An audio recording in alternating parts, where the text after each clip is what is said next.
I realize at this point, like, we're about to be in the shit. We're going to get into a close range firefight from less than 20 meters away from the road. I'm probably going to get killed. Some of these dudes are going to, who the hell knows what's going to happen? And I was scared. I was scared in that moment. But then I just kind of pushed through it. I kind of had that epiphany, I guess you could say. It was like, fuck it. I'm going to take them with me. Welcome to Combat Story. I'm Ryan Fugit, and I served Warzone tours as an Army attack helicopter pilot and CIA officer over a 15-year career. I'm fascinated by the experiences of the elite in combat. On this show, I interview some of the best to understand what combat felt like on their front lines. This is Combat Story. Today we hear the story of Jack Murphy, an Army Special Ops veteran who served as a sniper and team leader in 3rd Ranger Battalion and as a senior weapons sergeant in 5th Special Forces Group, fighting in Iraq and Afghanistan.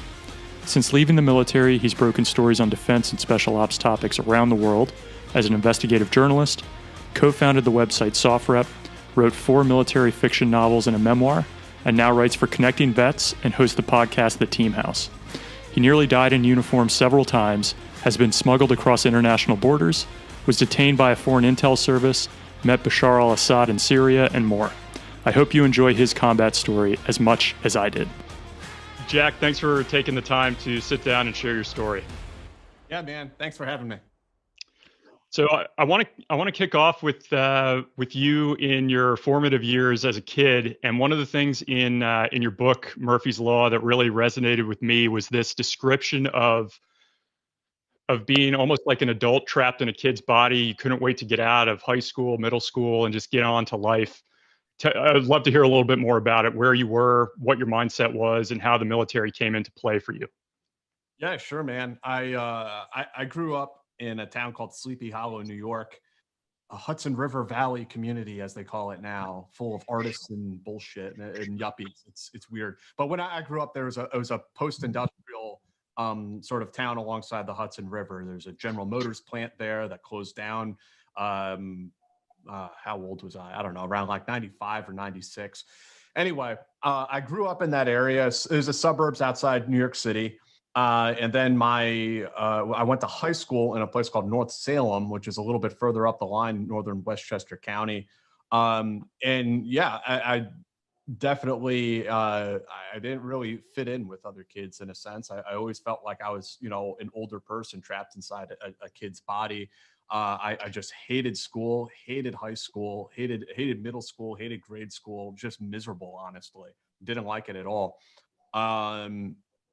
And I read a lot. I read a lot of books, through a lot of this is pre-internet. The internet, it's very infantile state. I think we probably got it around 97 or something like that. So primarily you're looking at books, and through reading books, you've kind of realized there's also this whole world out there. And I definitely did not want to spend my life being a townie. I didn't want to stay in the place that I was in. I did not want to live that life. So I kind of was shooting. I mean, I wanted to get the hell out of there. And honestly, to backtrack and look back on it, it's not like I was like a poor kid. We were like a middle-class family. It's not like I had bad parents. I didn't. I had parents who cared about me. So it wasn't like a bad situation. I was actually very fortunate. But there's this sort of angst inside of me as a human being, and even as a kid, that I just wasn't satisfied with sort of this place or this role that I was kind of placed into. So I was definitely wanting to get out of there and pursue a more adventurous life. And so before 9/11, I was very interested in the military. And I figured that the best way to go about this would probably be to join the French Foreign Legion. And so that was kind of my game plan in the back of my mind, was to join the Legion, go overseas, and probably I could see some action in Africa or something like that. Then my senior year of high school, 9/11 happened. And so that completely changed the whole ball game. If you joined the U.S. military, I knew that I wasn't going to be, sitting on a base picking up pine cones or scrounging for ammo to fire in training, because the training budget is so low. Like, we're going into a very different world now. And you could just recognize that at that time, even as it was kicking off. Yeah, absolutely, man. And I mean, go back to that time. I mean, it's almost kind of quaint. I hate to use that word to think about it, but after 9/11, like for Americans, we acted like it was World War III, like it was the end of the world, and we were going to go to war with the entire world.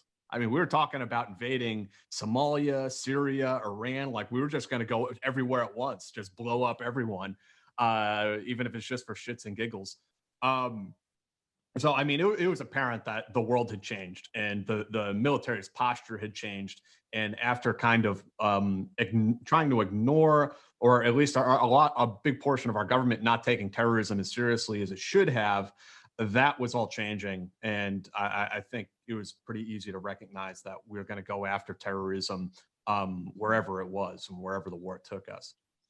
So, what was it that got you hooked on the military, though? Because I think there were probably a lot of folks who are in middle school and high school and are like, I just can't wait to get out of this. But for you, there was like this hook for the military. And in the book, I think you talk about reading like everything you can about vets and their experiences from beforehand, from Vietnam, the Gulf War. You're following that sort of thing. What was it that got you hooked on that? Family or just general interest? Not really family. I have more of a fairly, I guess, typical New York liberal family, Democrats.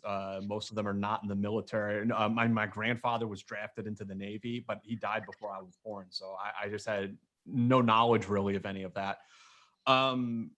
For me, it came through. I mean, one of my earliest memories, and I think I talked about this in the book a little bit, was watching the Gulf War on television. And that sort of like night vision goggle, tracer fire imagery that they would just play on CNN over and over and over again. And I just remember being like super excited by all of this. I thought I was enraptured by it.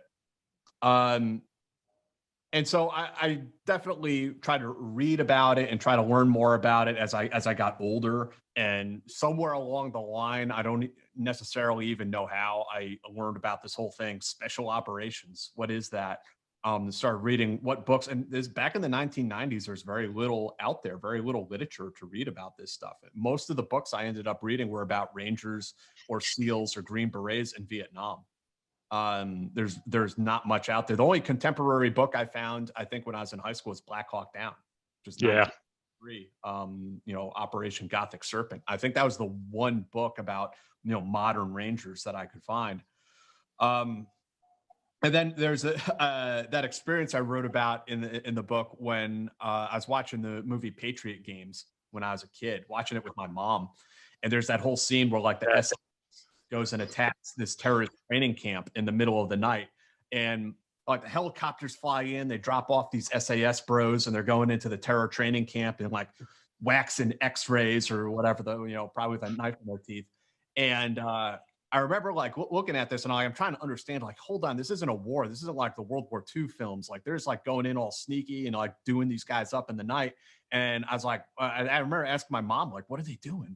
And she was like, oh, it's a secret mission. And I was like, secret mission? Like you can do that?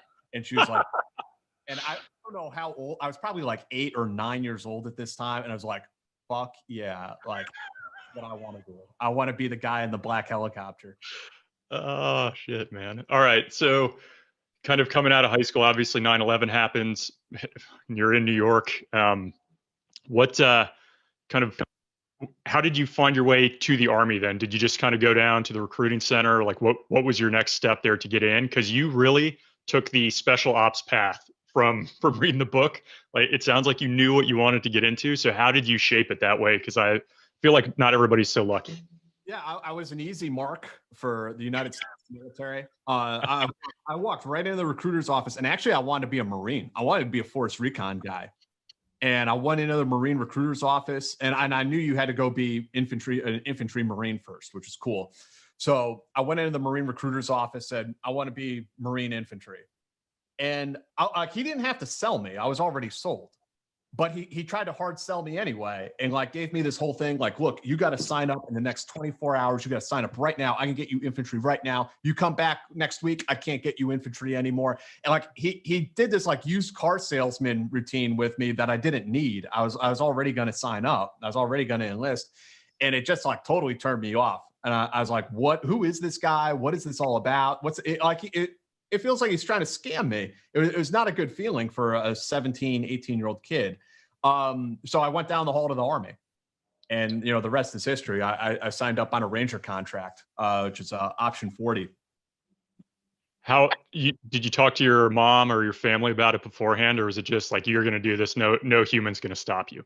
No, well, I mean, they knew. I mean, I don't think anyone was going to talk me out of it, but I mean, no, my folks definitely knew. I told them about it. And then they came and saw me off. I mean, they were very supportive of it. I mean, I think they understood that like I wasn't really college material at that point in my life. But I think they were also happy that like I had like a drive and a goal and a focus, and I wasn't like out there doing drugs and stuff like that, or any of the bad things that young guys can potentially slip into. So I think they were probably as nervous as any parent would be in that situation, but also probably pretty happy that I was tried to do something with myself. Yeah. At that time, just as you're signing up, had you ever shot any type of weapon before? Were you like in the outdoors? Because you really get into this life that is embedded in that experience. So I'm just curious if you had been a shooter before or anything like that. Not really, no, very little. I mean, I had shot a gun before a couple times before. I was not Daniel Boone. I was not some sort of outdoorsman. I learned land navigation in the military. I learned marksmanship in the military. So I mean, the military taught me all this cool stuff, and I was very good to them for that. Cool. So take me through going into the Ranger lifestyle without having gone to Ranger school yet. Because from my experience on the officer side, seeing guys come in the infantry, they'll go to Ranger school, then maybe eventually to the Ranger Battalion. Some of them won't go to the Ranger Batt. What's it like when you're coming in as a 17, 18-year-old doing that? The Ranger regiment is big surprise. It's very regimented. At that time, we all had high and tight haircuts. You have to have a fresh haircut every Monday morning. You wear your spits and starches, so your boots, your jungle boots, are spit shined, all shiny like a mirror. Your uniform is all starched and has sharp creases and everything on it, and there's a huge amount of focus even on your field gear. I mean, there are all these SOPs and how you go about doing things. You have to take your name tape and sew it onto your Alice pack, your rucksack, with dental floss, because dental floss is stronger than thread. There are all these like rangerisms and traditions and things that you have to do. And it was very interesting because I got to Ranger Battalion in 2003. Yeah, so I enlisted in 02, got to Ranger Battalion in 03. And it was like, so you remember the old web gear, the LCE, like that you'd see in Vietnam War movies. I mean, that's what, from then. There's a whole SOP with your LCE and how you have to tie down every pouch with 550 cord and burn the ends with a lighter and then stomp it out. And you have to have the right knots on every tie down. But what was interesting was that after you did everything with your LCE, got it all ready to go, and your team leader inspects it and approves of it and everything, that would then go into your wall locker and you would never touch it again, because now we had new kit that we were getting, like there's the rack, and then there's the Molly vest. It was like more like an assault vest, like something you would expect to find soldiers wearing today. So it was like this transitional period where we're leaving behind a part of our lineage as an elite airborne light infantry unit and going through this metamorphosis and turning into a modern counterterrorism unit. And so that's kind of that moment I got there. And as a young private, you have not been to Ranger school yet. You went through, there's a 3-week course, a 3-week selection course called RIP, which is basically a huge smoke session. It was back when I went. And then you get to Ranger Battalion, and you're basically nothing. I mean, back in those days, your team leader owns you. I mean, they could, I don't want to say they could kill you. Maybe they could kill you, but they could bring you right up to the brink, and that was perfectly acceptable. So you're being micromanaged, you're being physically corrected every day until you get it, and that's kind of Ranger Battalion life for a private when you first get there. So it was an interesting, formative experience. Yeah. And then how long until you got to Ranger school from there? Not too long. I was kind of fortunate that I went pretty quickly. And the only reason why, so normally they want you to spend like a year or two in Ranger Battalion to learn your job.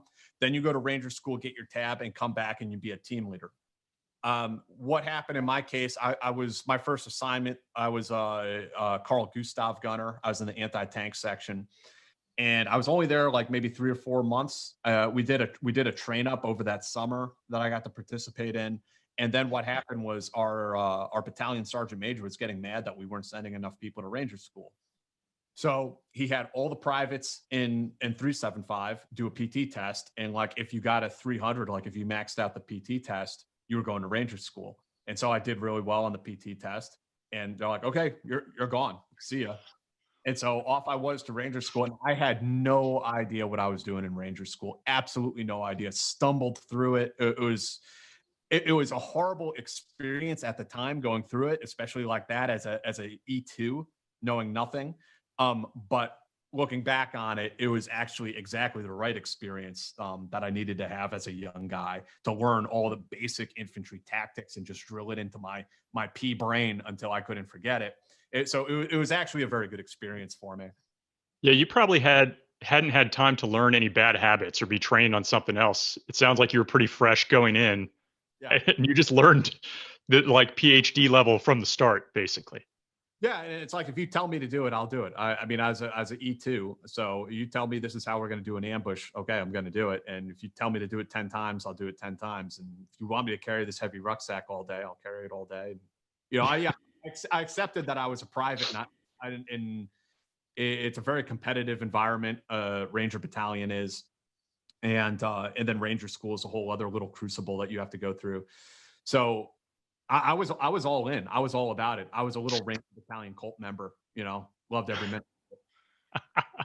God, I have so many questions, but like if you jump ahead just real quick, you mentioned later on in the war how the Army gets bogged down in this micromanagement of make sure everybody's gone and seen this training video and you're green on this.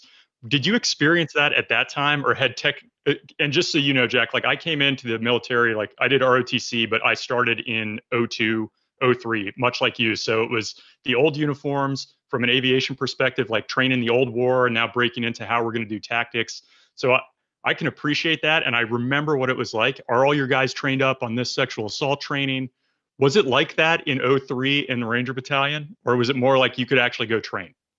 There was some of it. It was coming in. Now it was just at that moment where they were giving emails to every private in the like every Army private had a .mil email, and it was like, what was the name of that website? It was God, this is like something that I just bleached out of my brain because it's so painful. So they were trying to get every private, every soldier in the military onto these stupid websites, these stupid finance websites and everything else. But there were only like a couple computers in the company. Right. Maybe the PL or platoon sergeant had a computer and that was it. So when it came time for certain things like that, like they would have the privates, you would have to like line up outside the platoon sergeant's door and one by one go in there. I remember even as a tab spec force sniper, being made to like go in there, line up, and like, okay, Murphy, log into the website. And like, I never used the damn thing, so I couldn't log into it. Murphy, why the fuck can't you? And it's like, what is this even about? What the hell is going? Who cares about this website that no? But the so many of the things that we did that were administrative, they're still paper and pencil. So your POV inspection sheet, your leave form was paper and pencil. And then we were during that time, 03, 04, 05, going into that, it was more and more getting digitized. So I remember like a few years later in Ranger Battalion where filling out your leave form, it had to be done on the computer. And again, not everyone had a computer. And not everyone had an internet connection. So you would have to find like one private in the barracks who had a computer, and we'd all like line up there. And because the websites were so awkward to use, it would take like 2 hours to fill out the leave form and submit it. It was just, it was a total mess. But it was the early stages of all of that online training nonsense. It's bringing back bad memories for me, myself. So When you get to, could you talk a little bit about sniper school with the Rangers? You describe it. It's interesting in the book. I was surprised. I've not been around snipers. I've not talked to one. I'm very interested to hear about it. But you really describe how it sounds like the Marine sniper school seems to be like the pinnacle within the military. And you almost say like the Ranger school isn't quite to that level. What was it like going through sniper school as a Ranger? Well, I went through the Army Sniper School. Some of my squad leader, for instance, this guy Joe, he had been through Army Sniper School. He had been through the Marine Corps Scout Sniper course, and he had been through the Special Forces Sniper course. But, like, this guy was like God to me. He was awesome, and he was an amazing shot. He won the international sniper competition a couple years. Amazing shooter. But your pal Jack, as a tab spec 4, I just went through the Army Sniper course, which is it was a 5-week course that had been condensed down to 3 weeks, because these guys were going overseas and doing MTTs in Iraq and stuff like that. So they took a 5-week curriculum and squeezed it down into 3 weeks. So we were working from about 5 or 6 in the morning till 9 o'clock at night every day for 3 weeks straight. I don't think we had a day off. And they trained you in all the basic sniper marksmanship, doing stalks, building your ghillie suit and doing stalks, target identification, all those sorts of things, doing a lot of known distance ranges, unknown distance ranges, shooting at snaps and movers. So some targets that will snap up in different places, you have to hit them very quickly, or movers where the target is moving left to right, right to left, and you have to practice shooting a moving target. So it was a good course, I guess, but it was also like the basic training of snipers. It's where you go and learn all of your basic sniper marksmanship and fieldcraft. And you mentioned in the book, like, people probably have this image of the Vietnam sniper scout type relationship, and that it really wasn't like that, I guess, when you get into combat. So if we advance into kind of your first combat experience, could you take us through, like, where were you? What was it like? You probably had these images since you were a kid of reading about people in combat, and now here you are, like, you're in a Ranger unit in the theater. Where were you at, and what was it like? Yeah. So my first deployment, I was a sniper in Ranger Battalion. I've been in a Ranger school, been in a sniper school, did all that good stuff, all those things I was supposed to do. Got deployed to Afghanistan with my squad leader that I mentioned. We were sniper partners. So Joe, he was carrying 300 Win Mag bolt action rifle that we had just gotten, and I was carrying the SR-25. It's a 7.62 semi-automatic sniper rifle. And we deployed to Afghanistan, ramp drops in Bagram Airfield. We get off, we spend just maybe like 12 hours there. I think we loaded up a couple magazines of ammunition in case we got into contact or shot down or God knows what. I think we loaded up on like a basic load of ammo, picked up some pyro and stuff, loaded up onto a C-130 and flew down to Khowst. It's FOB Salerno down in Khowst province. Get off there. It was mostly Marines there, some Marine infantry. It was like a Marine infantry battalion. And then there was a little compound within the compound where the Rangers were. This was 2004. So it was relatively quiet. The war had been won, so to speak. We had taken over Afghanistan. There were still some bad guys, some like Taliban and Al-Qaeda dudes that we were trying to mop up and we were searching around for. But as far as like the insurgency and things like that, the roadside IEDs, like that wasn't really quite a thing yet. Like that hadn't really come around. I mean, there was some IED threat, but not much. So it was a very interesting period, but there was still work for us to do. We're chasing around bad guys. I mean, as far as the sniper role, being a direct action sniper, supporting direct action Ranger operations. Yeah, it's not so much about wearing a ghillie suit and going and crawling around in the bushes with a spotter and, you tying your natural vegetation into your ghillie suit with a floppy hat over there, and you're looking through scope and, shooting some like, North Vietnamese army sniper or like NVA general or something like Carlos Hathcock. That wasn't really what we were doing out there. One shot, one kill. You know, like Tom Berenger taking the file to those those bullets. You know, oh, they Exactly. sometimes. You know, no, we weren't out there trying to win the Tom Berenger Award or anything. Doing being a direct action sniper, being a ranger sniper, our job was, for the most part, to support ranger platoons that are doing direct action raids. They're searching for high value targets. So the role that my squad leader and I would typically play is we would go in somehow, or sometimes we would just ride along with the line platoon. Sometimes we'd be riding with the recce guys. One way or the other, we would try to get overwatch to the target and then just overwatch it. And we could provide sniper support for the ground guys as they came in and made the breach and then started leapfrogging building to building, so that they would have sniper support. If somebody was trying to sneak up on them, if someone was getting up on the rooftops, you know, we would be there and we'd be able to take those guys out before they were able to ambush anybody. And then once the objective was secured, we could turn around and pull outward security, or we could go on the objective, climb up on the roof and pull security that way and kind of have a security position and overwatch to see if there's any kind of like counterattack coming. So that, in a nutshell, that was our role. We also would go out sometimes with the recce team. It was a new reconnaissance team that had just been stood up. And so sometimes we'd support them as well. So what was your first mission where you were out there, and maybe the first time you were outside the wire doing that job, and then if it was the same time or separately, the first trigger pull you had, and kind of what's going through your mind? I'm assuming you're what, like, are you like 20 years old at this time? 21. 21. Holy crap. All right. Yeah. So what's the first time you're outside the wire? What's going through your mind? The first time was it was very much what I was just describing. It was a high value target. We were targeting a high value individual.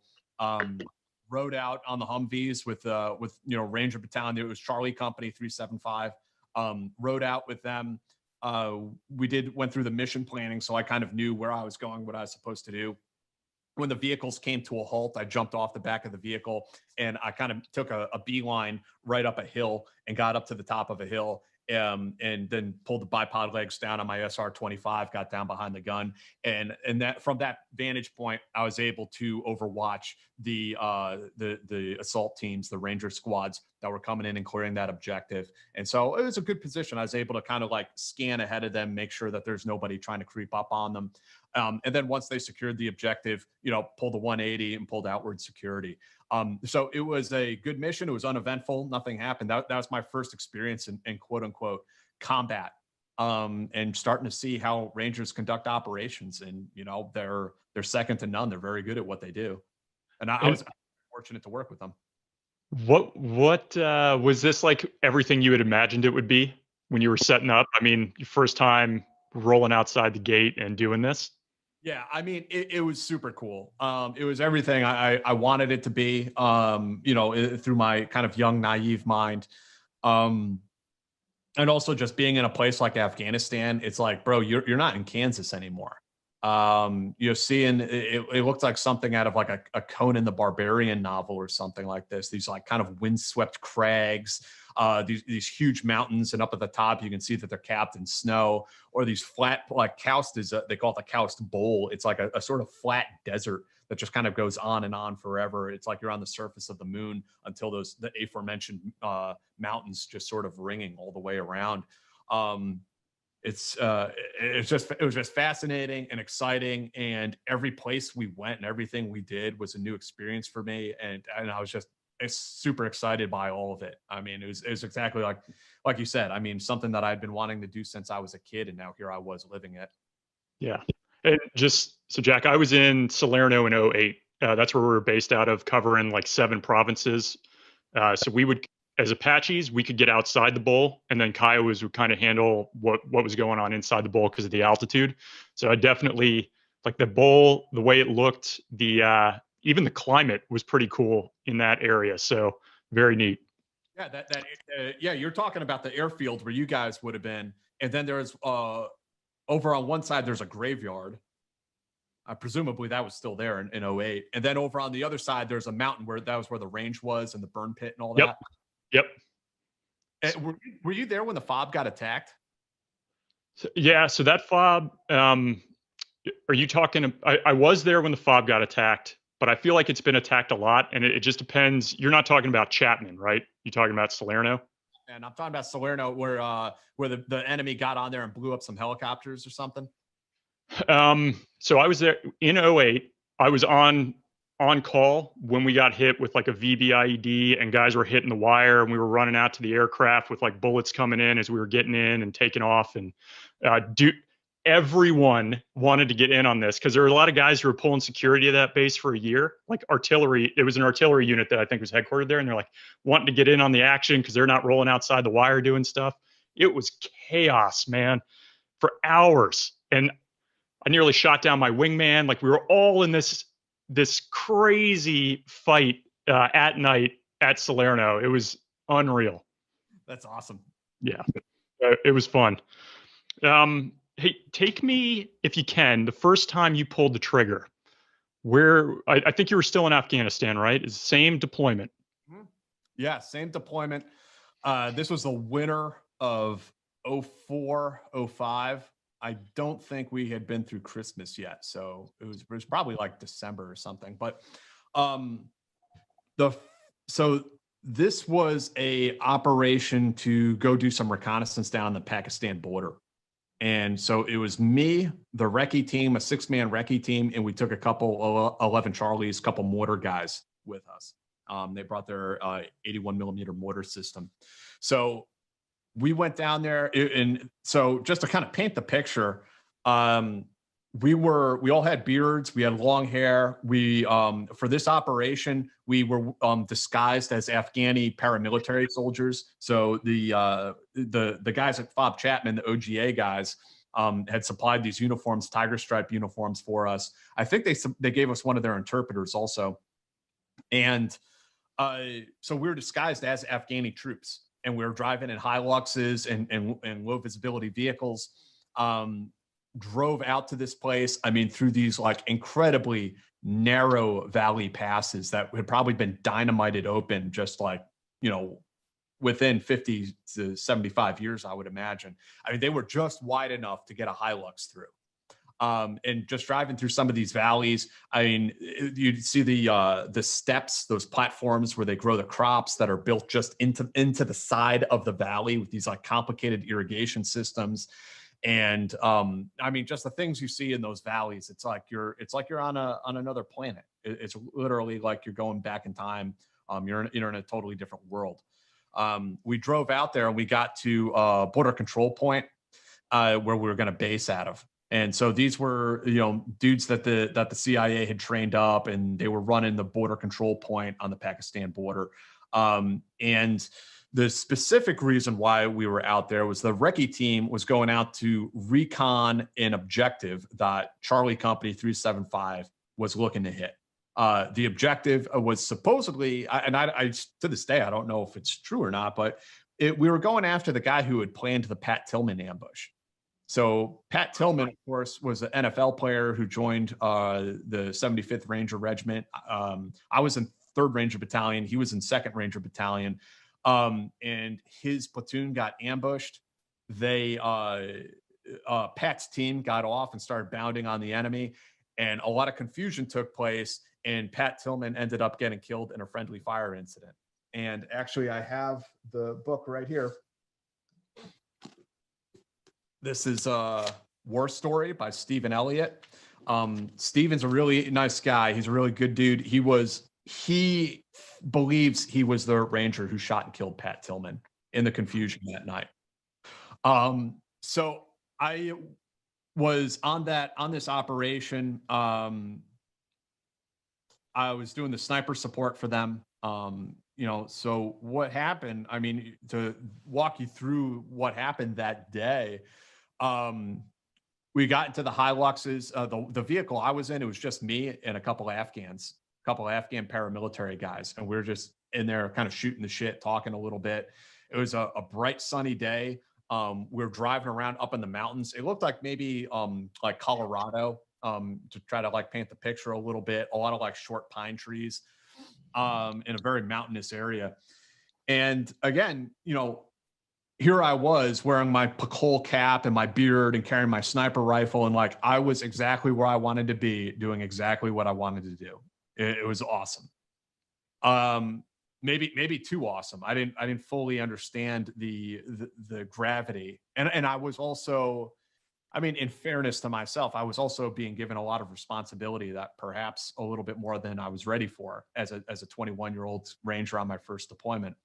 But it is what it is. I mean, that's something I also love about Ranger Battalion, though, is that they give you a lot of responsibility as a young man, and you have to man up to it. But what happened that day was we drove out in these vehicles. We got to the mission support site. A mission support site is just like, you're going to set up a little patrol base there, pull security, and get the radios up, and then the other element is going to go out and do their mission. So you're just supporting the mission, and that's all that's really going on there. So the recce team, the 6-man recce team, is getting ready to leave, and they're going to go out on foot, and they're going to do a recon on this compound that supposedly the guy who planned the Pat Tillman ambush is there. We have a face-to-face. He gives me, kind of a 5-point, like, hey, here's where we're going, here's what we're doing. Take these actions if you make contact, et cetera, et cetera. And he gave me the additional task. He said, hey, while we're gone, look around this area, see if you can find some HLZs. So like, what he meant by that is some hasty landing zones, or some places where we could land helicopters, because that's part of the recon mission, is where can we land the birds for the assault team. So the recce team departs. Me and another Ranger and like 2 Afghans, we're driving around nearby, looking for some landing zones. We find a few potential places. I mean, again, it's kind of a little stupid on my part. But I mean, thinking back to it, I mean, I was kind of running around between these pine trees, off like by myself in Afghanistan. Like, what the hell was I doing? We get a call. So the other Ranger with me had an emitter. It's like it's a small radio for inter-team communication. It's not a long range radio. So he had comms with the mission support site, and he was getting staticky kind of chatter from them saying something about bad guys coming towards our position, towards the MSS. So we're like, oh shit. Okay. So we get in the truck, we drive back to the MSS, link up with those guys. And now we talk to the Ranger there who's on the radio, and he reports that the recce team had radioed back to them that they had eyes on a 10-man element, 10 Taliban looking dudes carrying weapon systems. They're carrying Kalashnikovs. One of them looks like he's carrying a recoilless rifle or something like that. And they are walking towards our mission support site. So again, to paint the picture, at the mission support site, it is myself, one recce guy who is with me, and then the second recce guy who's on the radio. So that's it, 3 Americans, and then maybe there was like a dozen Afghans, something like that. And we don't speak their language. We don't. I mean, so it's an interesting situation, and from our mindset, it's sort of like, okay, do we just sit here like sitting ducks and just wait for the enemy to run into us and attack us? Or do we be proactive and get the drop on them? So what I decided was we'd go down the road a little bit, and we'd set up a hasty ambush, and we'd ambush these guys as they came in to assault us, to attack our MSS. So that's what we did. We got in a couple vehicles. We drove down the road, kind of cached the vehicles off to the side in the brush, walked further down, handrail on the road. And so we're on like a downward slope looking down at the road, and somewhat, just like Ranger School, but with indigenous soldiers in this case, who I don't speak their language, I'm setting them down individually behind trees. Like, you're here. They kept wanting to get up on their knees or sit up, or they want to do the squat, with an AK at their hip. And I'm like, again, trying to do the Ranger School thing. Like, no, get down in the prone behind the tree, hold the gun in front of you, look down the sights, all that kind of stuff. Get them all down in position. Some of them are listening to me. Some of them aren't. I get my bipod legs down. I get behind my SR. So all the Afghans are to my left. The one other American who's with me is on my right. And he has the radio getting really static, intermittent comms. We did not have good communications at all. I realized at this point, like, we're about to be in the shit. we're going to get into a close range firefight from less than 20 meters away from the road. I'm probably going to get killed. Some of these dudes are going to, who the hell knows what's going to happen. And I was scared. I was scared in that moment. But then I just kind of pushed through it. I kind of had that epiphany, I guess you could say. It was like, fuck it. I'm going to take them with me. Like, we're going to do this. And Jack, real quick. So actually, I wanted to ask you about that because the more I've talked to folks, and I've definitely had a feeling like this before. And in the book, you say, I think this is the same part.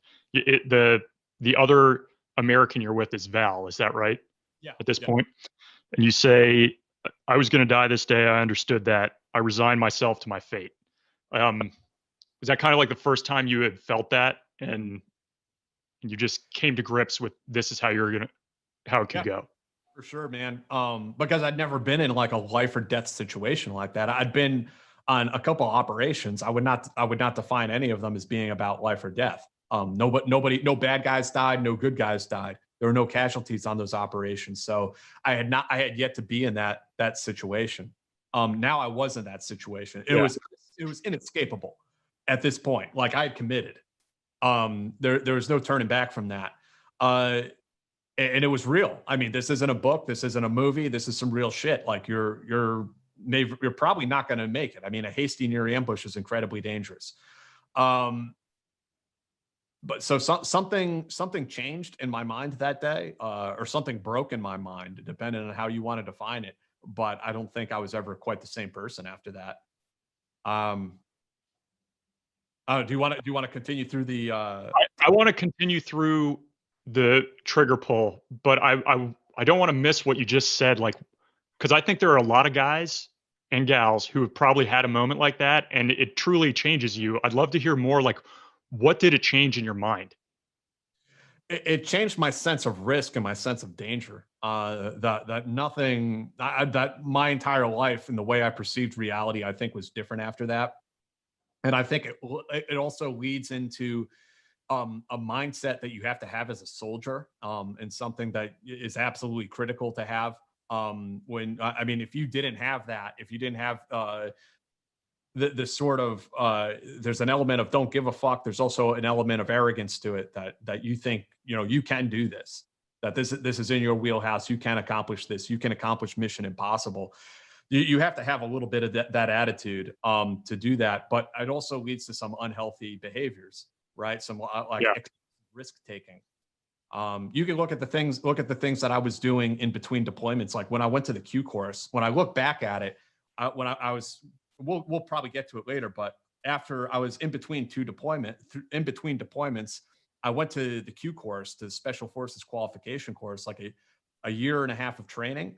And when I look back on it, I realized, like, my mind was like breaking while I was there, because I didn't have that like constant adrenaline high. Like, I was going to language school, like trying to learn Arabic and things like this. Like, I was not there. My mind was not there. My mind was in Iraq. My mind was in Afghanistan. So all this drinking and excessive risk-taking behavior, it all plays into that. I mean, the things that make you very successful in combat make you a complete train wreck back home. Yeah. If you look at the things I did after the military and some of the very risky things I did in Syria and in Iraq, I would say that some of that risk-taking behavior that I engaged in as a journalist is also related to my inability to adapt back to civilian life, that I was still facing that constant adrenaline spike, that constant high. And we can get into that a little bit more, but I think that's what it changed for me. And not to get too philosophical, but that change that you described, like, I've definitely heard people talk about it. Do you think that that's something that you can lose at some point, or is that just kind of with you, the mindset shift for the rest of your life?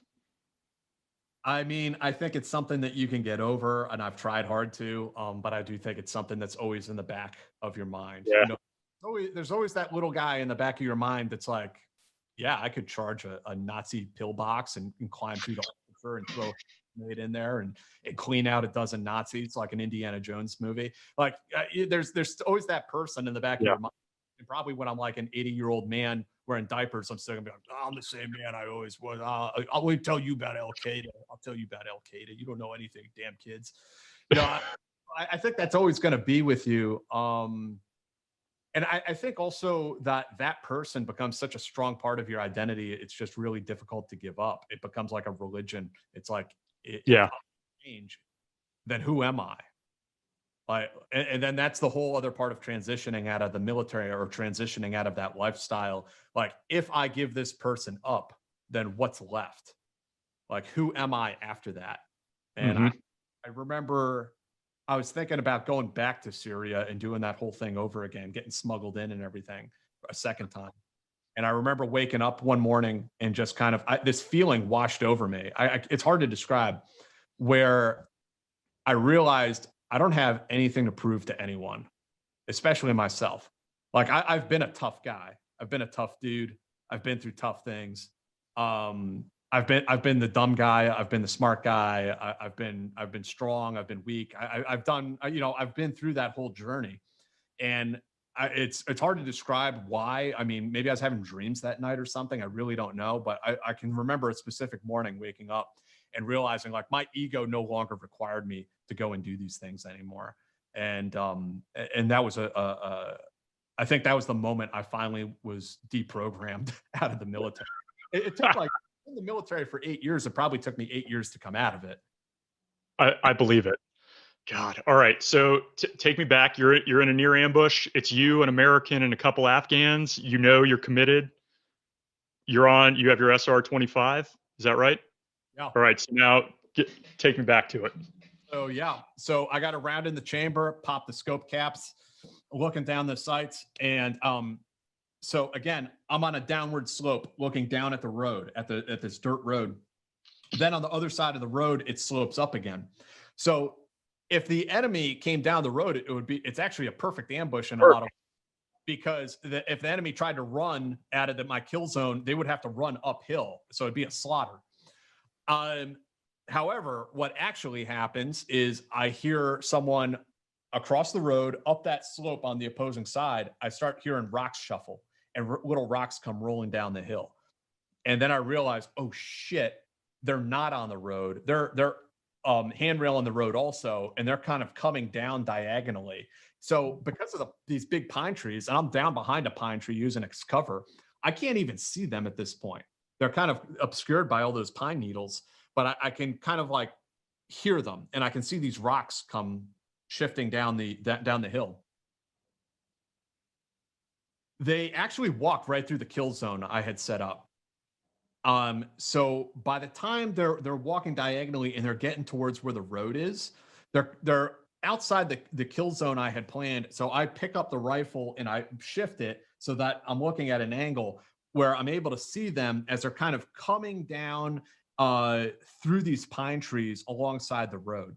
And what I'm seeing is silhouettes. I'm not able to, through my scope even, I'm not even able to pick out a whole lot of detail. They're like a silhouette, they look like a shadow moving through the tree line.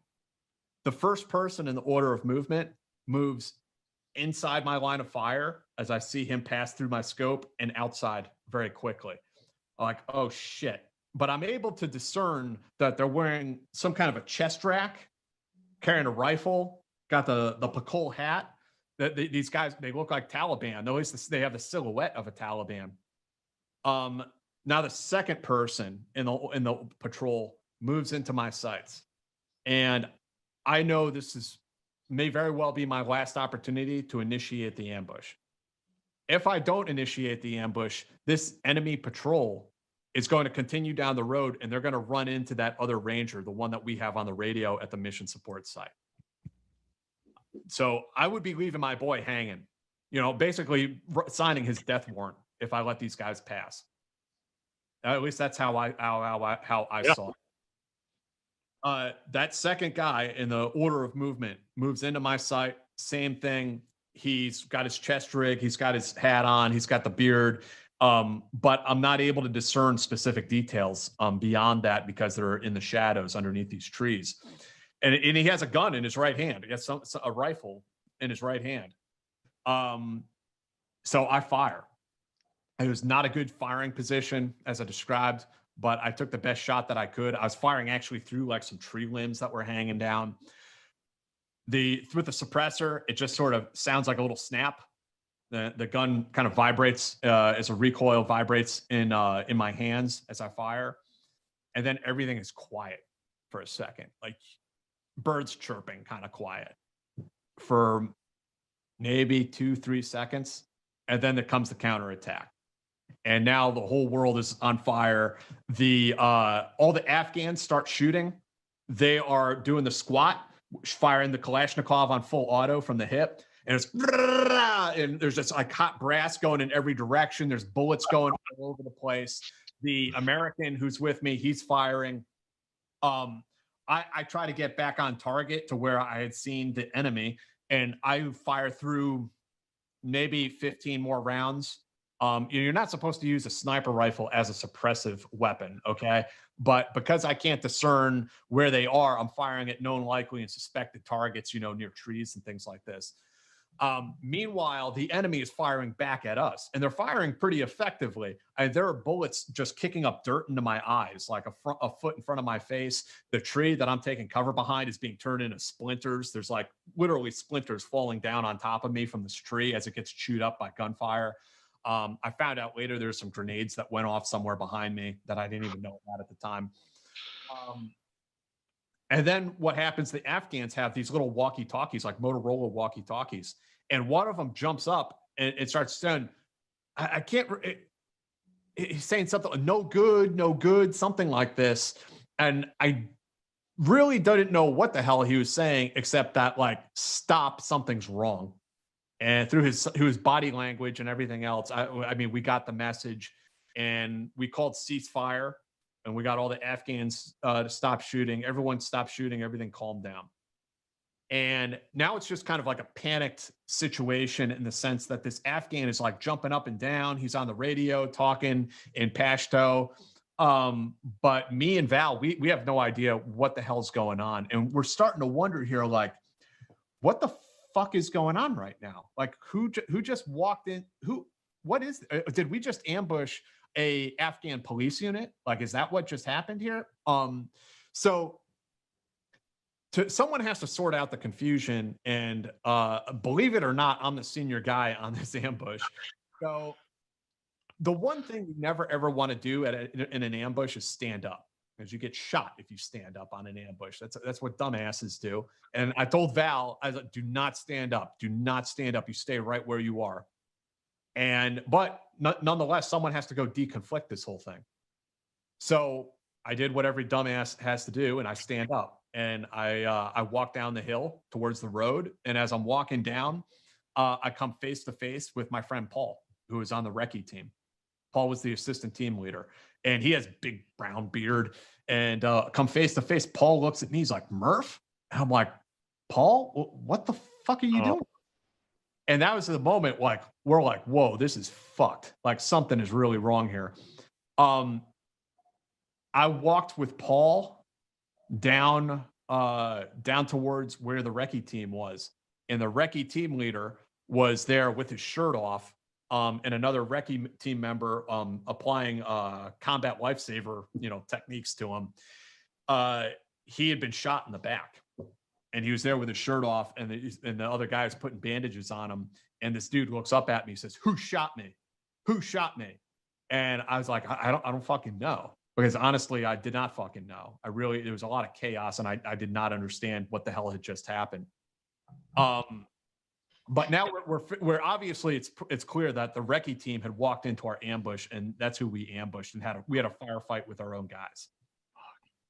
It's horrifying. So the next thing that happens is we call in medevac for the team leader and get him out of there. I thought this dude was going to die. I thought he had been shot between the shoulder blades and was about to die.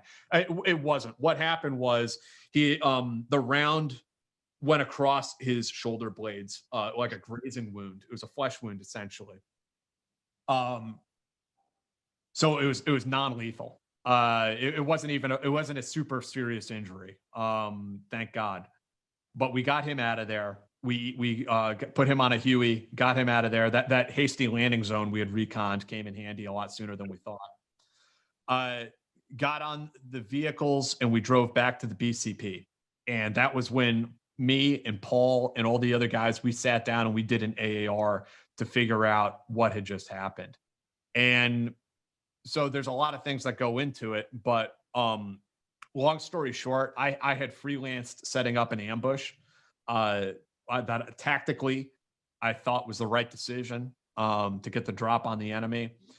The recce team had gone out and done their recce mission and were on their way back. We did not know that. The last thing we were told was they were warning us that there were some bad guys inbound on our position. We did not know, because of the comms, that Val had that one radio, and he was getting spotty comms on it. We did not know the recce team was on their way back. If we did know that, it would have changed some things, of course.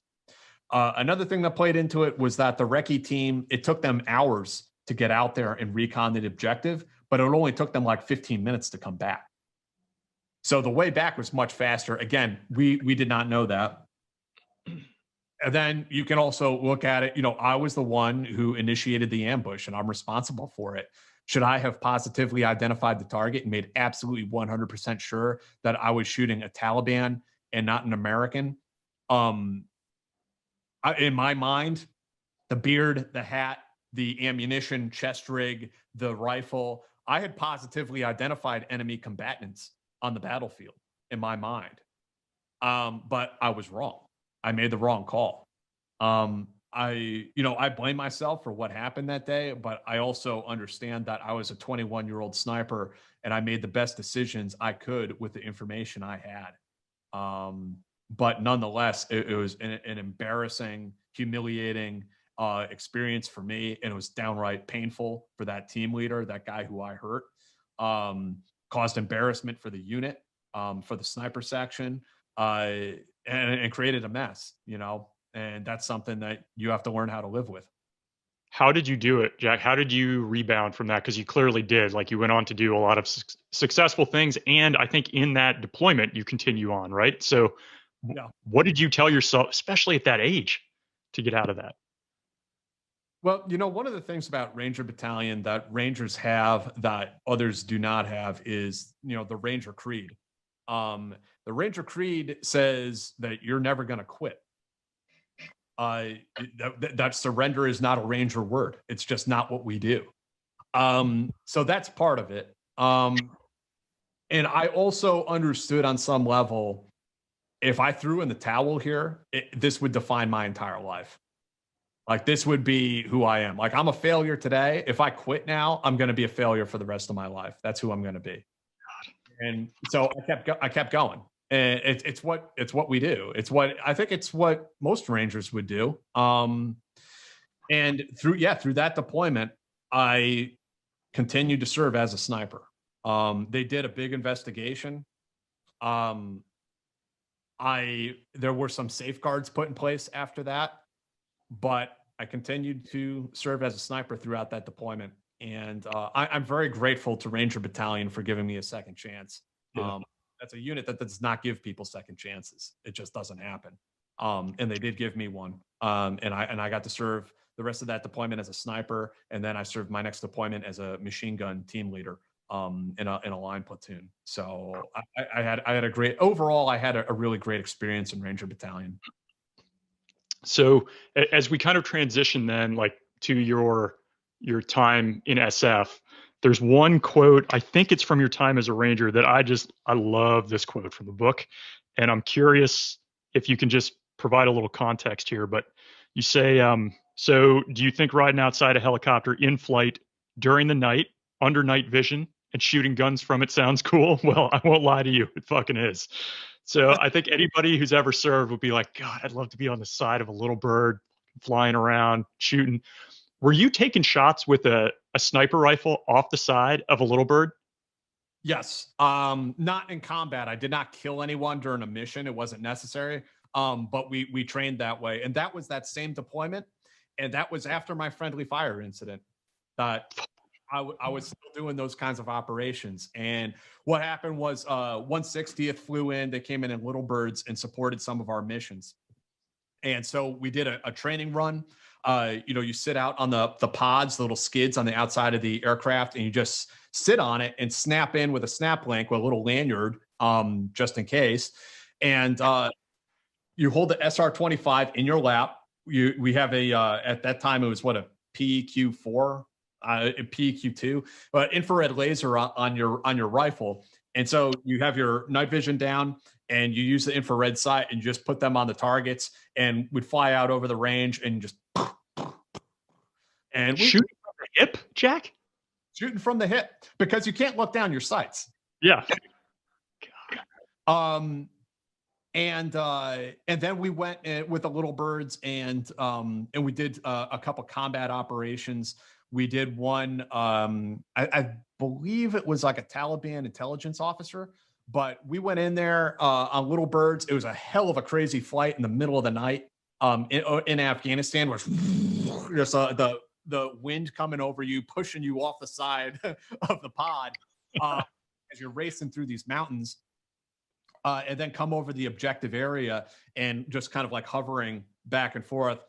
So it was a half GAF mission. So we were the helicopter assault force, and then there's a ground assault force coming in Humvees. And so it's timed perfectly. So we both get there at the same time.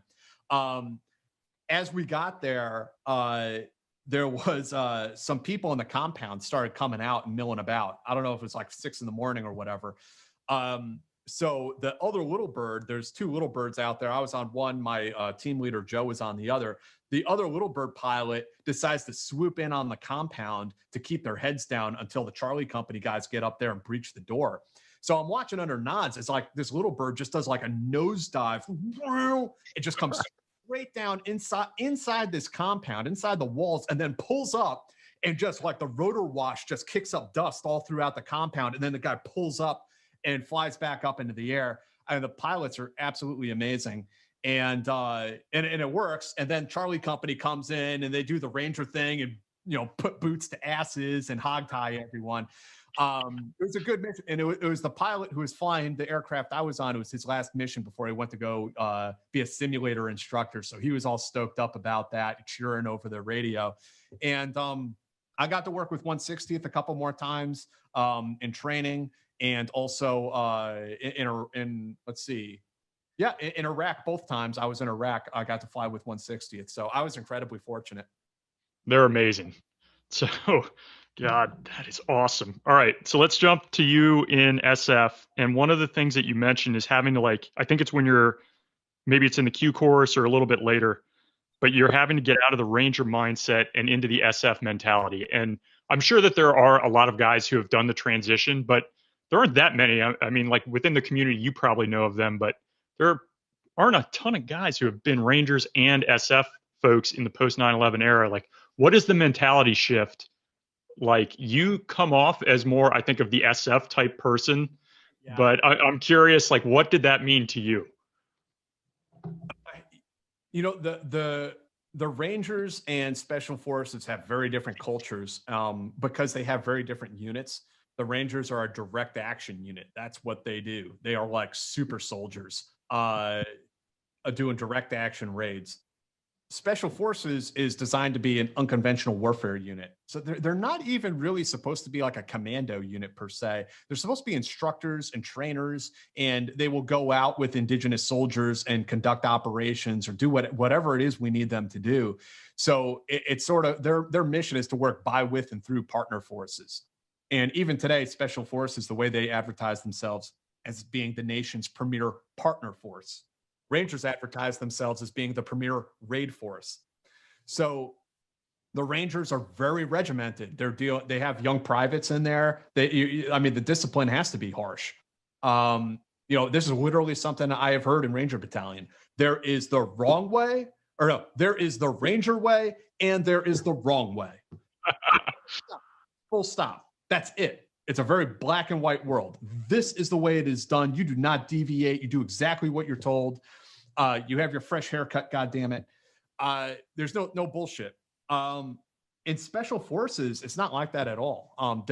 Especially when you're deployed and you're overseas, there isn't time to micromanage you.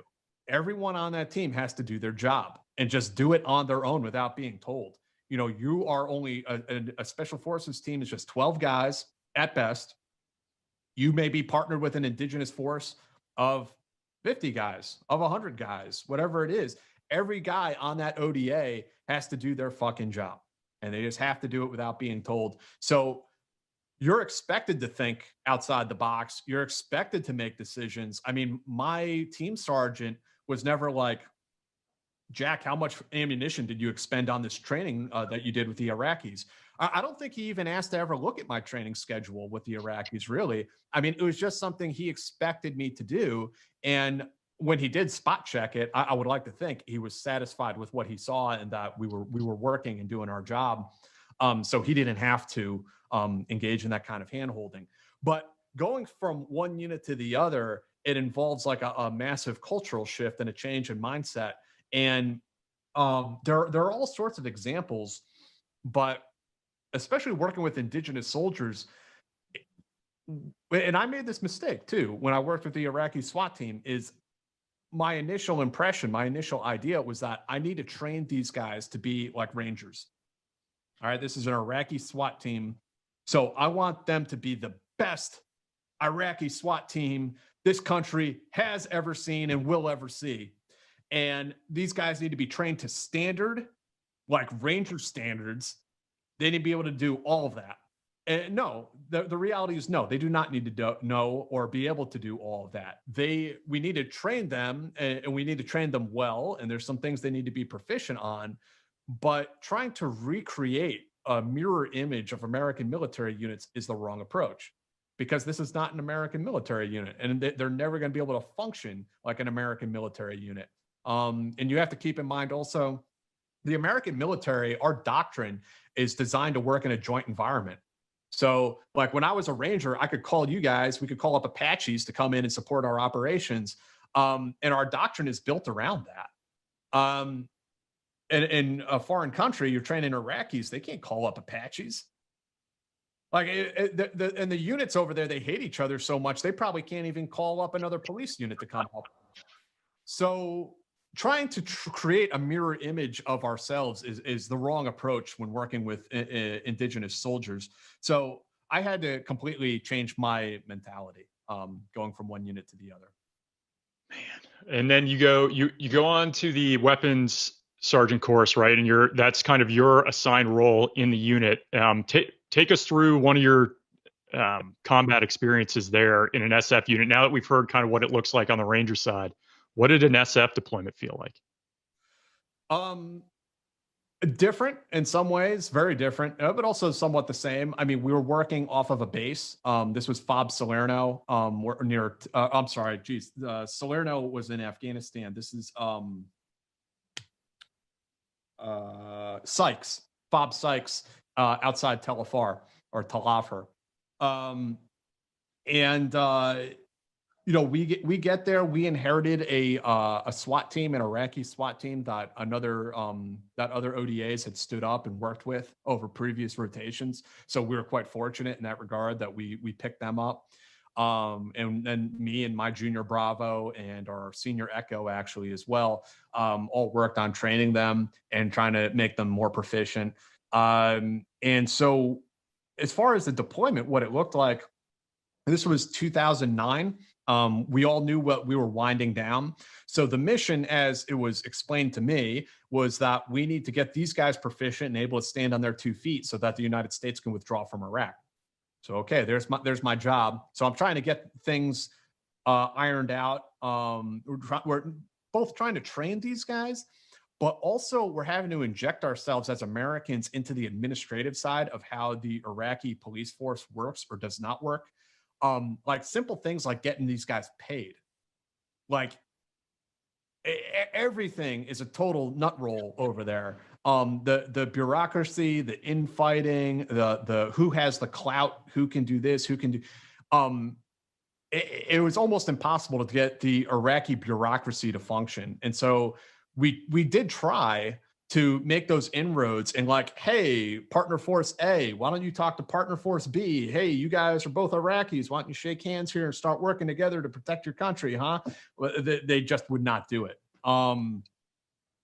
So I would have a training schedule. We trained the Iraqis 5 days a week on everything from CQB to driving, do physical training, especially when they pissed me off. They do physical training with us. Set up stress shooting with them. I ran a whole counter sniper curriculum for them that was like a week long. We do all sorts of different stuff. We did some map reading. One interesting thing we did was we got the Iraqi Air Force. They had a couple of Hueys fly in, and so we did training and operations. Again, here's the Iraqi ground force. We are introducing you to the Iraqi Air Force. Work together, guys. And they did. We did a couple missions with them that came out pretty well. And then what happened was, because of the dicey political situation in Iraq at the time, well, we were doing operations. We did some high value target strikes. I can talk about a few of them if you want. Sure. And as time went on, that escalated because the other American forces and their partner forces, like the Delta Force dudes and the other ODA, who's a dive team from our company, we knew those guys. They were in Mosul, and they would keep getting shut down for political reasons because the Iraqi government doesn't like it that you're busting up their mafia pals. So they'll shut down the military. There's like, you're shut down. No more operations. They get out the thalaka stick and you get the wag of the finger. So those are so all the high speed cool guys kept getting shut down. So what happened was those mission sets got pushed to the guys who are not shut down. And that was us, the Telefar SWAT team and their ODA partner force. So suddenly we're getting all these cool missions and we're getting the cool helicopters. So 160th is flying for us. So we're getting to do all this cool stuff that we weren't getting to do before. So as far as like what that looks like on the ground, I was the trainer. I was as a senior Bravo, I was the senior tactical advisor. We would plan out the operation. On some level, we would bring the Iraqis into it to help the planning process and let them be a part of it. The logistics, especially if there's helicopters involved, okay, the Americans are planning that we're not going to leave that in their hands. We'd plan out the whole operation and how it was going to go, figure out our ingress routes and egress and contingency routes and everything else. How we're going to isolate the target, where the vehicles are going to park, and so on and so forth. And then there would be different Americans assigned to different Iraqi, call them squads, call them assault teams, whatever you want. Essentially, it would be a platoon's worth of Iraqis. So I might be with one element. Our senior Charlie, Mike, would be with another element. Our senior Delta, our senior medic, Jerry, he might be with another element. And so we would each be supervising, 10 Iraqis, something like that. And we did not do a whole lot of explosive breaching like we did in Ranger Battalion, where we're doing more mechanical breaches or sometimes knocking on the door and just seeing who answers. But we did mechanical breaching mostly. I don't really recall doing explosive breaching with those guys at that time. I think that was one of those things that was like verboten. So we would come in on Humvees, or we'd come in on helicopters if we were lucky enough to fly with 160th or with the Iraqi Air Force in a couple instances.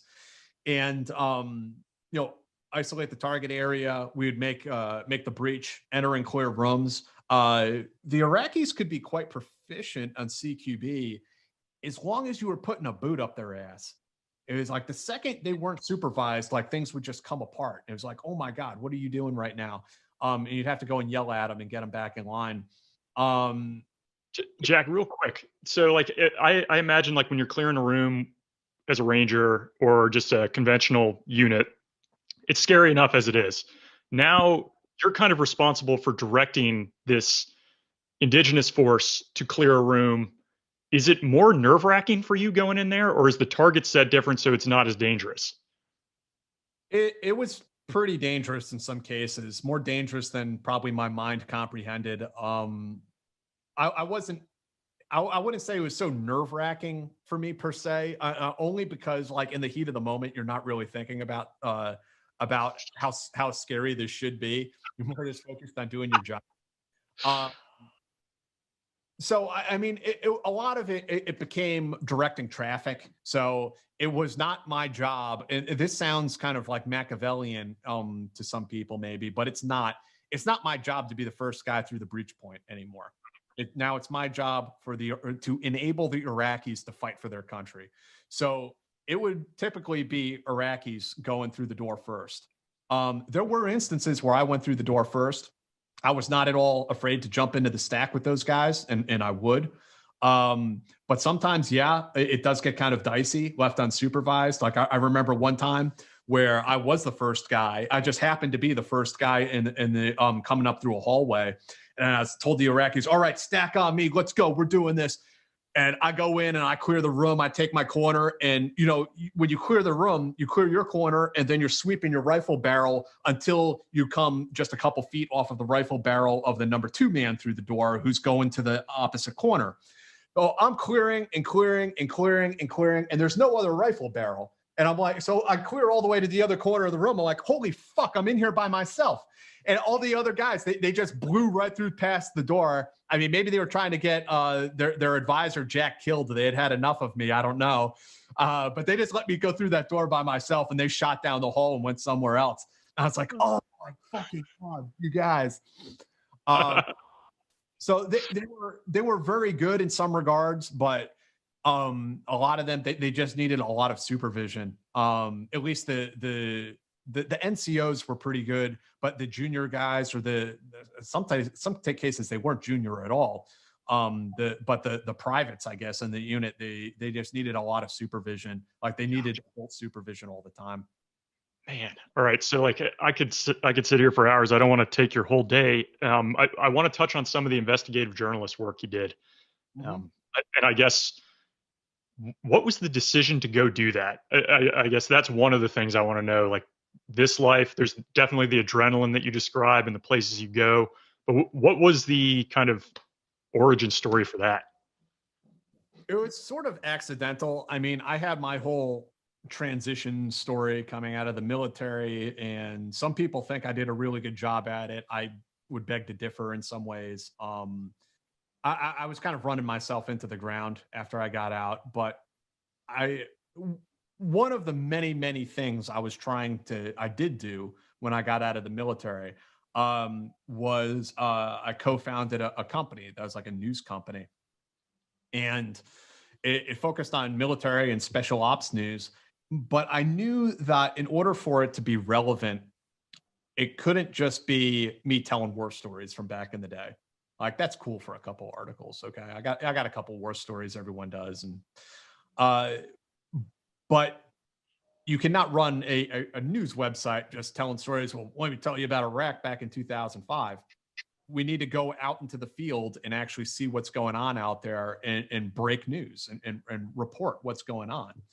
So that was kind of the genesis of it. And I mean, no one else is going to do it for me. So I had to go and do it myself. So the first thing I did was I used some contacts I'd made in Europe, and I went and I did a training exercise with the Swiss military. So this one is not so dangerous. It's fairly friendly and fun. But I went over there and I wore, wore a camo, and I carried a Swiss military rifle, a SIG 550, and did this infantry training exercise with them for like a 3-day weekend. And I wrote a story about it. And I mean, when was the last time you read an article written about some reporter out there training with the Swiss military? So It was, so that was kind of like me dipping my feet into it. That was a trial run. And then the real baptism by fire came when the Syrian civil war kicked off and ISIS came to town. And it was a real heartbreaking moment for me and so many other veterans that all of the work we did was essentially for nothing. And the people and the towns that we had fought to protect were, in some cases, literally annihilated. People murdered, everyone murdered, all the children and women sold into slavery. I mean, it's as bad as it gets. And I was unfortunately watching it from afar, and I was talking to some of the Iraqi SWAT team guys I knew and some of the interpreters I knew and hearing about what was going on back there. And then an opportunity came up. A contact I knew had gone and joined up with the Kurds, and he had been in northeastern Syria, area that the Kurds call Rojava. And he apparently had a way that I could get smuggled into the country and report on the ground in a war zone. And I took that opportunity and went with it. And this was very early on in the war. It was 2014. And there had been very, very few, there were no Americans. Well, other than, there were a few international volunteers Yeah. in Java at the time. There's no American military. I don't care what rumors people say. There's no CIA there. There were no CIA dudes calling in airstrikes like some people would whisper. That was not happening at that time.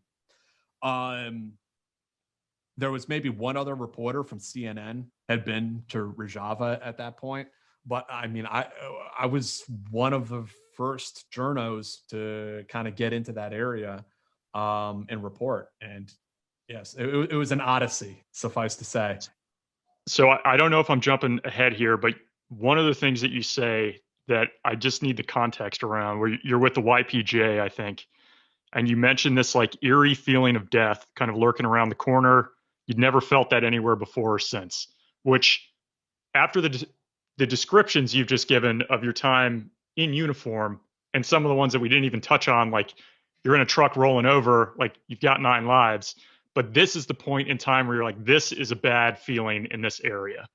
What the hell made it that bad for you? Yeah, it's something that's hard to describe. It's a feeling that lingers in the air. And I've been to Iraq and Afghanistan and I've been to other places around the world too, not necessarily war zones, but I mean, I've been around a little bit and I'd never experienced that sensation before that you feel in that part of Syria. And I hope it doesn't feel like that anymore, but it just has this feel of pending death. It's like what I imagine it feels like if you go and visit like the Auschwitz Museum. Like you can just like there's something just hanging there in the air. Whereas Iraq and Afghanistan, they were war zones. There's the potential for violence around a corner. It could happen at any time. In Rojava, it was just a pervasive feeling everywhere you went that this was a place where something bad had happened. God. All right. So I know you meet Assad, which is the craziest story. I can't imagine what's going through your mind there. You're detained at one point by local intel services. You've also broken stories that like help service member families who are dealing with potential cover-ups, basically. So I think without taking all of your time here, what are you most proud of as you look back on this? What are some of those things that come to mind where you're like, that's why I did this? And I'm quite proud of my military service as jaded as I am about it and even bitter and angry. I mean, I've come to terms with some of those things over the years, but I am quite proud to have been a Ranger and have been a Green Beret. And I love the military for all of the things that are lovable about it. It's a great experience in so many ways. But there are things that I don't like about the military. There's cultural things I don't like about the military. There are people in the military that I don't care for. I don't think they're good people. And journalistically, it's very difficult for me to put my finger on and say, does any of it matter? I guess the same as my military career. I look at it. Does any of it matter? Does any of it make an impact? And it's very hard to say. And the real answer is I don't know. There are some people who really appreciate the work that I've done. Sometimes they're family members, sometimes they're spouses, sometimes they're soldiers who appreciate that, I was willing to shed light on something and say something that other people weren't.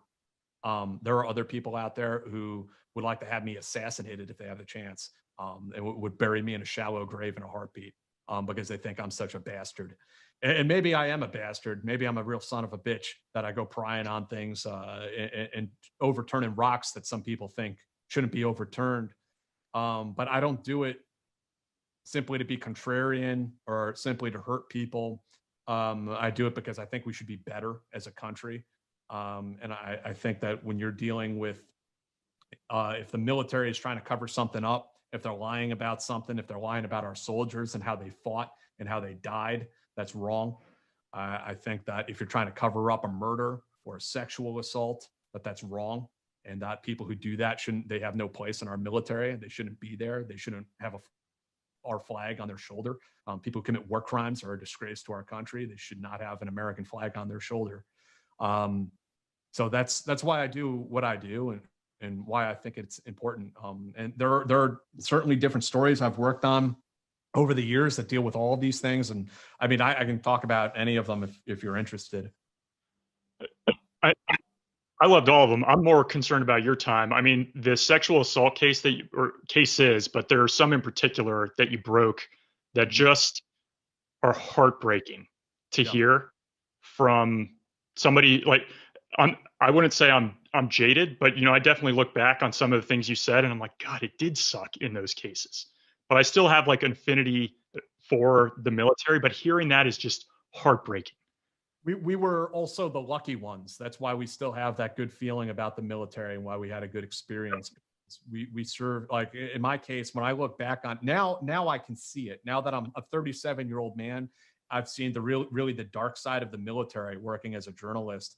When I look back at my own experiences, I can readily recognize my leaders as ethical, good leaders, that they were good people. Even the ones I really didn't like, the ones that I just did not like them. I did not like their personality.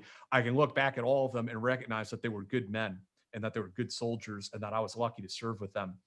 And that's why I think I'm probably so pro-military to this day and why I love the military.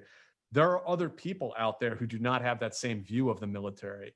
And I can't hold it against them because of what they experienced. They went through the trauma of being sexually assaulted, and then the institution that they loved and supported just as much as I did betrayed them. And I can only imagine what that does to a person. Mm-hmm. And I guess with that in mind, without getting into a specific story, but just you kind of described this journey of having to come to grips with people hating you. Yeah. And eventually it seems like you've gotten to a point where you're just going to do it. Yeah. What was like the nail in the coffin for you? Where you're like, I just don't give a damn anymore, and I'm going to do this. I mean, I understand where the anger comes from in so many cases. Because again, I go prying and I go overturning rocks and I expose things, and I get it. I get it on some level, but I think there's also a larger picture. And I'm sorry if I'm struggling to articulate it in a little bit, but what I realized is that I cannot be an investigative journalist covering the military while simultaneously being a veteran of these units in good standing with these units. The two things just contradict each other. If I am trying to I just want to be loved by special forces or by Ranger Battalion, then I need to do something very different with my life. I need to be that person. And there are other people who can be that person for them, and they can play that role, and everything they do can be positive about the military. And I think that's great. I'm not that person, and I can't be that person. If they want me to be leading the cheerleader parade for Army Special Ops, I can't be that person every day. Sometimes I'm the person that has to tell you some things you don't want to hear. Mm-hmm. So yeah, I understand it, and I also see lots of hypocrisy. There's a lot of like shoot the messenger. It's like, hey, fuck Jack Murphy. It's like, wow, you read that entire article and that was your takeaway was fuck Jack Murphy. Like, what about the guy that raped that girl? What do you think about that? Yeah. This story I just wrote. What do you think about this JSOC guy who, from the evidence, it looks like he shot and killed somebody. I don't want to say in cold blood, but it could potentially be a murder. I mean, how do you feel about that? And so I think the fuck Jack Murphy. I mean, that's just a given. We already know that. Now what comes next? Got it. What comes after that? So no, I'm really not bothered by people hating me, and I see that as part of the grieving process that they're going through and that they have to go through.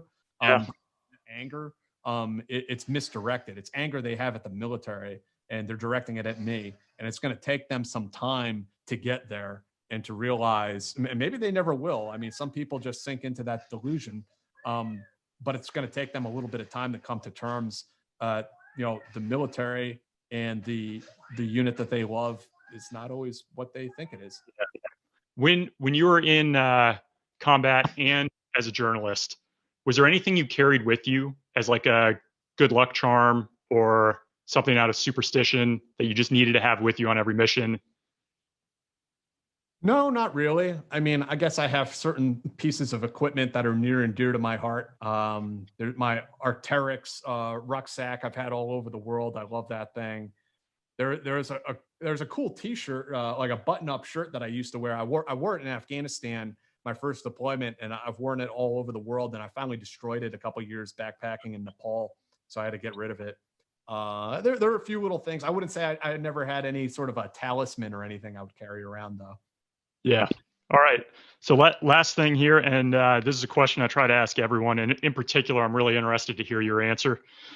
You talk about kind of maybe being a little bit jaded, and in the book you describe like as you've grown older, you've fallen from the special faith that exists between a soldier and the army. I no longer believe. But then you also talk about, spending your youth fighting and dying alongside other young men in combat, much more powerful experience than some of those who were just in college and didn't see that. And I agree with that wholeheartedly. I wonder, as you look back on those experiences, especially what you've done since, would you go back as that 18-year-old and do it again? I mean, it's hard. I mean, like, are you talking about like as a 37-year-old in an 18-year-old's body? Would I go back and do it again? I, Probably not the same way. I mean, if I were to go back, or if I had to, I'd probably go back, try to be like an intel guy or something like that. I'm getting a little long in the tooth for all that infantry stuff. I mean, as much as I liked it, I mean, I guess I could. I'm not totally geriatric yet. I could probably still do it, but um, I mean, I don't regret it. I don't regret joining the military at all. I had a great experience. And I also don't regret getting out. I think I got out at the right time for me. I had did what I was going to do. Had I stayed in the military longer, I think I would have just become like that bitter senior NCO with, a cup of coffee in one hand and a cigarette in the other, walking around yelling at the younger guys. Um, so I think I got out at the right time. Um, but I encourage people to join the military when they come to me and they say, "Hey, I read your book, or I saw a podcast you did, or something like that, and I want to join the military." And I always encourage them and try to give them some encouragement. But also they need to know that this is some real shit, and that's why I put some of those stories in my book and told them the real deal. I had one person come to me, Justin Lassick, hit me up on like Twitter. It was like, "Hey Jack, like I saw some of the stuff you did back in the day, and it was partly what inspired me to join the military." I'm like, "Wow, man, that's so cool, Justin." And he became a Green Beret. And I was like, that's so cool, man. And then the next thing he tells me, "I lost my legs and my balls in Afghanistan." oh, I'm like, "Holy shit, dude." And he's a really good guy. I did like a long interview with him recently.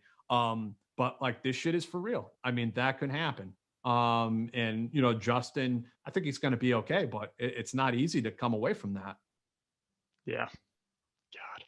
And then I guess just as we wrap up here, you've got several novels. You've written your Murphy's Law, which is just such a great title for what you describe.